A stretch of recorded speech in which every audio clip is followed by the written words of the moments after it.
I think before we start talking about amendments, we should probably start talking about getting around the rules. Always getting around. Because the rules. I know you did. I know. I've always gotten around the rules. I've always found little ways to get around. I think the most common one was that I would torment my brother because, well, sometimes you do that when you get bored, right? So you beat the ever-living snot out of your brother or doing whatever. And then he cries and yells, and then mom goes, you know, stop hitting your brother. Don't touch your brother. So now that's it. I can't torment him. Yeah, I can. I'm not touching you. Yep. I'm not touching you. Now, mom said don't touch your brother. However, you know, if I do this, I'm still tormenting. Yep. For me, it was like, don't hit your brother, so I would kick him. Like, yeah, I didn't get him. I kicked him. That's great. Actually, I was the younger brother. I'm 8 years younger than my brother. I was the one getting tormented. What made me think of it, it was like, can I go to the movies with my friends? No. And then I'd be like, well, can I go to my friend's house? Yes. So I go to my friend's house, and then we go to the movies from there. Exactly. So, whatever. And that's the stupid thing you do when you're a kid. Mm-hmm.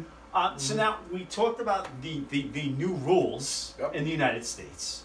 And, you know, we even mentioned how you put out, like, legal language to cover a lot of circumstances, so you would hope. Yep. But just like any child or anybody, there's always a way you can find your way around the rules. Yeah. So, and this is something, I actually didn't even know this. Okay. I was watching a documentary on Netflix called 13th. Okay. Which is all about the 13th Amendment. Gotcha. And as we said in the previous video, the language of the 13th Amendment says, slavery nor involuntary servitude, comma, except where the party shall have been duly convicted of a crime. After the 13th Amendment gets ratified, in the South, police departments went around arresting freedmen for a various assortment of stupid, petty little crimes. He was like, oh, you haven't changed your shirt today since yesterday. It's like, well, really, it's the only shirt I have. Right. Well, that's against the law. They'd arrest them and throw them in jail. Well, guess what? They can then treat them like slaves again. And it blew my mind. I had never known about that before. You know, it's like we learn something new all the time. And like within the weeks and months, this documentary said, within weeks and months after the 13th Amendment gets ratified, more than 50,000 freedmen are arrested. just when you think you South. know the story. Right. It's like you never really, do you ever really know the freedmen story? are No. arrested. Unreal. In the hopes that they could be like, all right, you're now guilty of a crime, and then we could put you back on a plantation as a slave. Yeah, unbelievable. Go back for a second. Yeah. So it's like, all right, now they're citizens, and they have the right to vote. Can't deny them that. No, can't. You cannot deny them that. But You can. maybe we can make them, we're not denying you the right to vote, but maybe we're going to make them have to prove they should have the right to vote. So we got two stupid political cartoons to look at today. Yeah, we do. Yeah, we do. Let's start with this one. I know you already did this one, Yeah. you know, but this is kind of introducing something called the literacy test, a poll tax, and something called the grand. Yeah, because the other one, I know you're just itching to make fun of the other political I am. cartoons. I So am. I'll if let you we're know looking this at this race here, okay, and we're talking about an African American and a white person racing to the voting booth, all right. If you look here, all right, the white guy, it's like he's at the mall, right? He's on the escalator, okay. He's listening to Hall & Oates' greatest hits in the background. Look at him, he's even smiling. This guy, the African American, is going to go vote. Is like, holy smokes, he's going to have to take a literacy test. He's that. Well, I almost describe this as, what is this? Yeah, right, It's her. right. It's an obstacle. Oh yeah, you run and you Right. jump over. It's not blocking him from getting there. Right. Okay. It's just something he has to get around. Exactly. This dude with a hat and a badge and a gun and an angry dog, Right. just in his way. Another hurdle. Some ghost thing with a gun. Oh no, that's a Klan member. Right. You know, again, Well, barbed when you wire. talk about that documentary with African Americans being arrested, Yep. I don't know if that was the design there in this almost. cartoon, but that Almost. definitely speaks to that. You know, the lynchings with the noose, which Mhm. that's going to be a whole other so separate topic. and I almost go over it. It's like this person is not being the path still leads there. Yeah. It's not taking away that Sure. way. They've just got to get past these obstacles. So paying a tax, why is that unfair? Well, you shouldn't have to pay for your right, but then when you're looking at for your right to vote. However, you know, when you're looking at African Americans, you know, paying additional money to vote, you know, is a little bit of a hardship. Do they even have any money? No, that's the other thing too. They've been working their entire life for no pay. Exactly. Like, how are they going to have money to pay this tax? I mean, well, he doesn't have to do that. Nope. Okay. Oh, I'm sorry. Never mind. That's let's come back to the grandfather clause after we do the other document. Yeah, first. sure. Let's. All right. No. So we. Just skip this for now. Yeah. This Oh, one. there you go. Love this one. It's all yours. All right. I so love it. one of the qualifications that the Southerners thought of was like, all right, you have to be able to read a certain section of the Constitution and be able to explain a certain section of the Constitution. If you are going to have the right to vote, because they're like, we're smart. Slaves, those freedmen, they haven't had an education ever. They don't know how to read.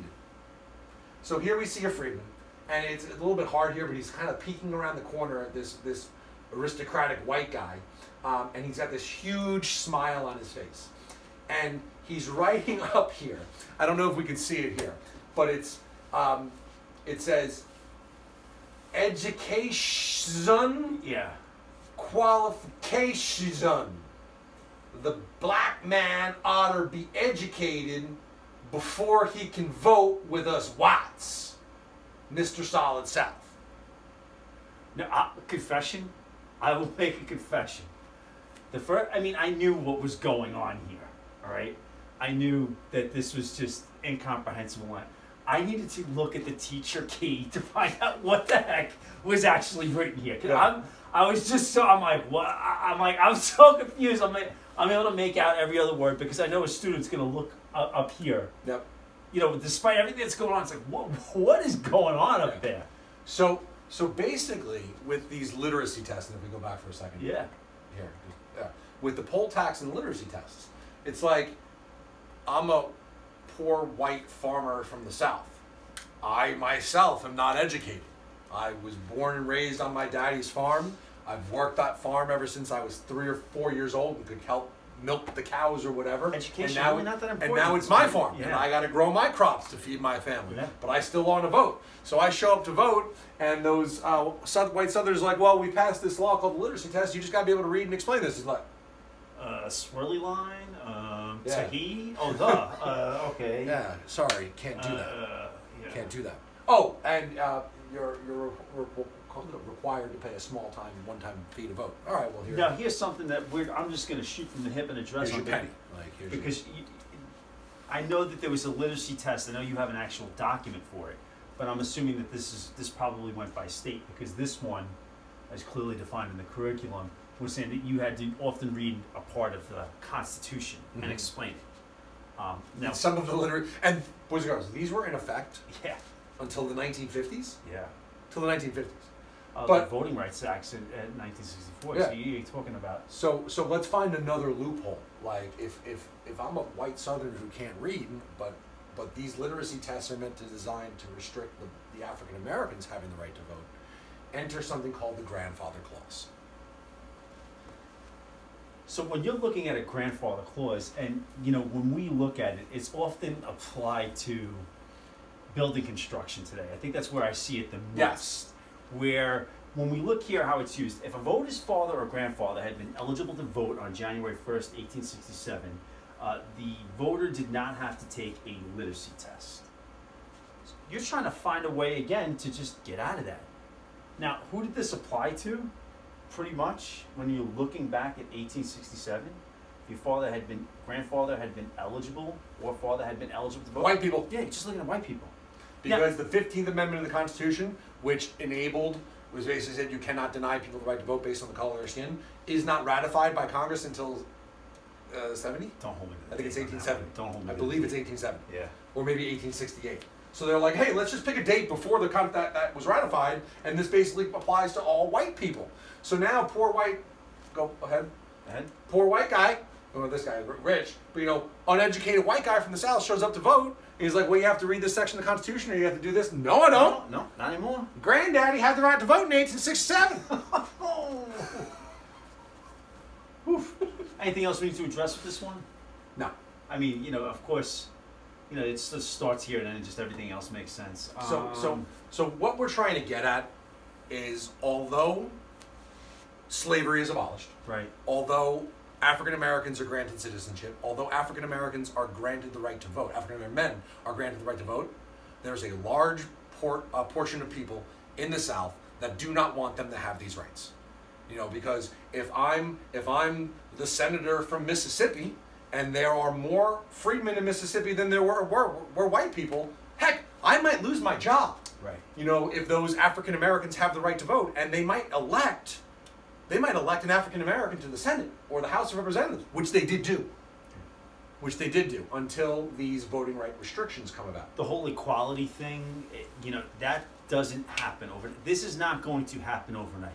Would it be nice? Yeah. Would it be fair to say it still hasn't happened? Right. You know, it's fair to say that, you know, when you're looking at a lot of these things, there would be a need for a Black Lives Matter movement. Right, exactly. If we had total equality going on in this well, country. yeah, when you're looking at these things, the change did not happen overnight. It didn't happen over, you know, this is, you could probably say we're still a work in progress on some of these things, Yes. you know, as we move forward.